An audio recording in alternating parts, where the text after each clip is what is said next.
कल्यतां मम कुरुष्व तावतीं कल्यते भवदुपासनं यया स्पष्टमष्टविधयोगचर्चया पुष्टयाशु तव तुष्टिमाप्नुयाम्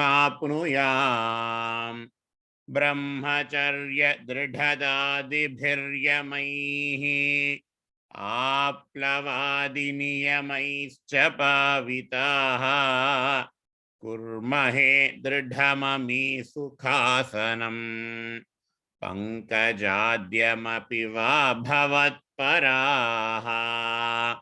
तारमन्तरनुचिन्त्य सन्ततम् प्राणवायुम् अभियम्य निर्मलाः इन्द्रियाणि विषयात् अथापहृत्यास्महे भवदुपासनोन्मुखाः अस्फुटेव पुषिते प्रयत्नतो धारयेम धिषणां मुहुर्मुहुः तेन भक्तिरसमन्तरार्द्रता उद्वहेम भवदङ्घ्रिचिन्तकाः विस्फुटावयवभेदसुन्दरम् त्वद्वपुः सुचिरशीलनावशात् आश्रमं मनसि चिन्तयामहे ध्यानयोगनिरतास्त्वदाश्रयाः ध्यायता सकलमूर्तिमीदृशीम् उन्मिषन् मधुरता हृतात्मना सान्द्रमोदरसरूपमान्तरम् ब्रह्मरूपमयि तेव भासते तत्समास्वदनरूपिणीं स्थितिं त्वत्समाधिमयि विश्वनायक आश्रिताः पुनरतः परिच्युतौ आरभेमहि च धारणादिकम् इत्थम् अभ्यसन् अनिर्भरोल्लसन् त्वत्परात्मसुखकल्पितोत्सवाः मुक्तभक्तकुलमौलिताङ्गताः संचरेम शुकनारदादिवत् त्वत्समाधिविजयेतु यः पुनः मंक्षुमोक्षरसिकः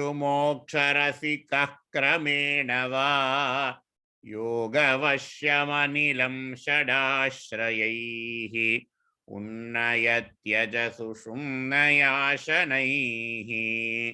लिङ्गदेहमपि संत्यजन्नथो लीयते त्वयि परे निराग्रहः ऊर्ध्वलोककुतुकीतुमूर्धतः